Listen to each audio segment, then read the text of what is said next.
Assalamualaikum warahmatullahi wabarakatuh. Perkenalkan, Saya Muhammad Yusuf Naufal Fadil. saya Agus Laksana Stefani Pardede. Saya Rasa Delia Fauzah. Saya Aurelia Firman. Saya Muhammad Bintang Indonesia. Di sini kami akan mereview buku tentang sejarah konstitusi Indonesia. Selamat menyaksikan. Sejarah konstitusi di Indonesia. Indonesia merupakan salah satu negara yang menggunakan konstitusi tertulis, yakni Undang-Undang Dasar Negara Republik Indonesia. Indonesia pernah memberlakukan konstitusi RIS, Undang-Undang Dasar 1950 dan Undang-Undang 1945. Pergantian konstitusi di Indonesia selalu dilandasi adanya fakta dan keyakinan bahwa konstitusi yang pada saat itu dipandang sudah tidak sesuai lagi dengan tuntutan perkembangan zaman. 1. Masa Renggaris Reglement atau RR. Masa Renggaris Reglement atau RR berarti peraturan pemerintah yang memiliki kedudukan setingkat dengan undang-undang. RR juga pernah mengalami 4 kali perubahan amandemen. Yang pertama, perubahan pada tanggal 30 Agustus tahun 1818. Yang kedua, perubahan kedua pada tanggal 30 Agustus tahun 1827. Yang ketiga, perubahan pada tanggal 16 Mei tahun 1869. Dan yang keempat, perubahan pada tanggal 16 Mei 1836.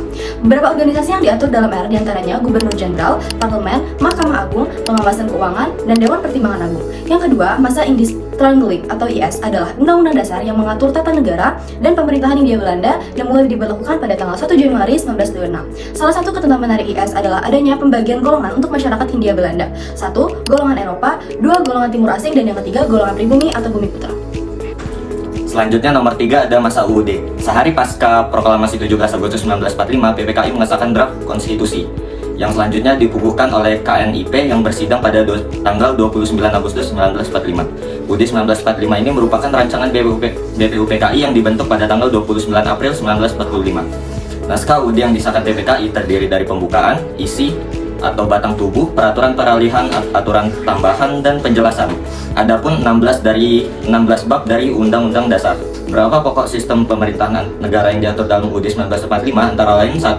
Indonesia adalah negara hukum berdasarkan atas hukum. 2. Sistem konstitusional. 3. Kekuasaan negara tertinggi berada di MPR. 4. Presiden sebagai penyelenggara negara posisinya di bawah MPR. 5. Presiden tidak bertanggung jawab pada DPR. 6. Menteri negara adalah pembantu presiden dan tidak bertanggung jawab pada DPR. 7. Kekuasaan presiden tidak terbatas. Selanjutnya, nomor 4. Konstitusi RIS. Hasil konferensi meja bundar KMB yang dilaksanakan pada 23 Agustus 1949 di Den Haag, Belanda menghasilkan berdirinya RIS. Sidang KMB ditutup pada 2 November 1949 dan berhasil menyepakati 3 kesepakatan, yaitu 1. Mendirikan negara RIS atau Republik Indonesia Serikat. 2. Penyerahan kedaulatan kepada RIS. 3. Mendirikan uni antara RIS dan Kerajaan Belanda. Konstitusi RIS membuat ketentuan dasar yang berbeda pada UUD 1945 antara lain: 1. Bentuk pemerintah bersifat federal. 2. Alat-alat pelengkapan negara federal. RIS adalah Presiden, Menteri, Senat, DPR, MA, dan Dewan Pengawas Keuangan. 3. Terdiri 44 butir ketentuan yang mengatur detail mengenai hak-hak dan kebebasan dasar manusia. Lalu, UUD sementara 1950. Karena adanya kegelisahan dari negara-negara lain mengenai kembalinya ke negara kesatuan, ditandatanganilah piagam persetujuan untuk kembalinya ke bentuk negara kesatuan tersebut. Kemudian, dibentuklah panitia untuk membuat rancangan undang-undang sementara selanjutnya yang disahkan melalui UU nomor 7 tahun 1950 yang terdiri dari mukadimah, 6 bab, 146 pasal, dan 1 peraturan peralihan. Namun, karena undang-undang sementara hanya bersifat sementara, Presiden Soekarno memberi amanat untuk mengembalinya ke Undang-Undang 1945 tanpa adanya proses amandemen karena adanya 4 alasan penting, yaitu pertama, Undang-Undang 1945 menjadi jalan keluar untuk dalam keadaan genting saat itu.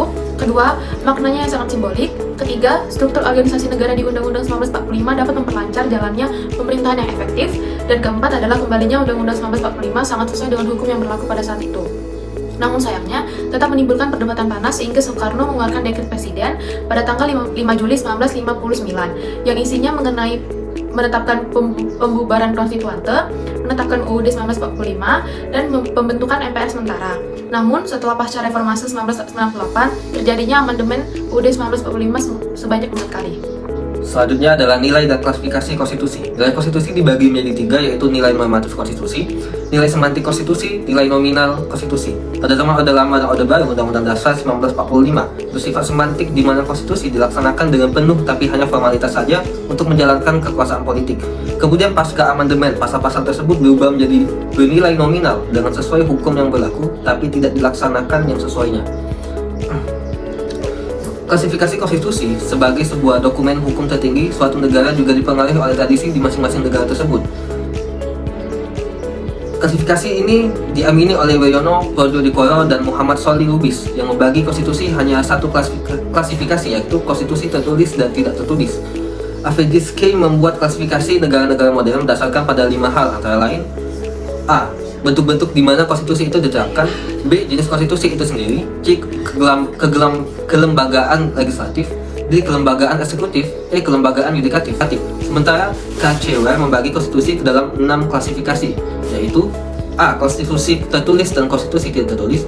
B. Konstitusi fleksibel dan konstitusi rigid. C. Konstitusi derajat tinggi dan konstitusi tidak derajat tinggi. D. Konstitusi serikat dan konstitusi kesatuan. E. Konstitusi sistem pemerintahan presidensial dan konstitusi sistem pemerintahan parlementer. F. Konstitusi republik dan konstitusi kerajaan. Berdasarkan klasifikasi konstitusi di atas, kita dapat melihat bahwa konstitusi Indonesia, yakni Undang-Undang Dasar 1945, termasuk dalam klasifikasi, yaitu 1. Konstitusi yang tertulis sebab dituangkan ke dalam sebuah dokumen. Kedua, konstitusi berderajat tinggi sebab Undang-Undang 1945 merupakan hukum tertinggi dalam hierarki peraturan perundang-undangan di Indonesia.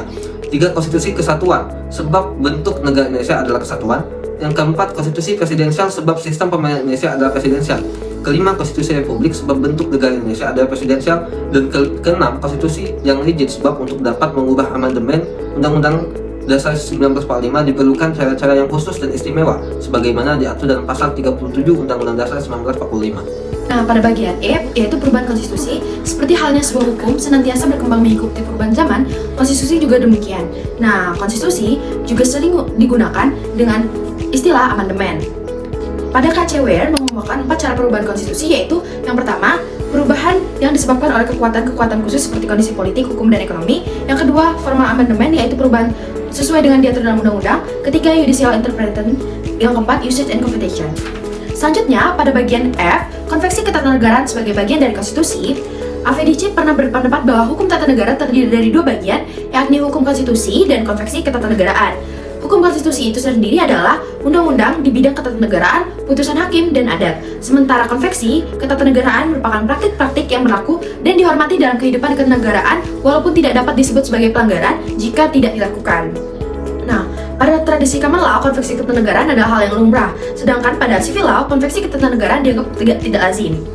Menurut Bagirmanan, konveksi ketatanegaraan memiliki beberapa ciri, yaitu konveksi bagian dari kaidah ketatanegaraan, konveksi sebagai bagian dari konstitusi, dan konveksi ditaati semata-mata didorong oleh tuntutan etika, dan terakhir adalah konveksi adalah ketentuan-ketentuan mengenai bagaimana seharusnya sebaiknya disciplinary power dilaksanakan. Sedangkan menurut K.C.Ware, konveksi terbentuk dengan 2 cara, yaitu praktik tertentu berjalan dengan cara yang cukup lama. Yang kedua, konveksi terjadi melalui kesepakatan di kalangan rakyat sendiri. Nah, selanjutnya ada bentuk konveksi ketatanegaraan di Indonesia, yaitu penyampaian penjelasan terhadap RAPBN oleh Presiden yang dilaksanakan setiap minggu pertama bulan Januari.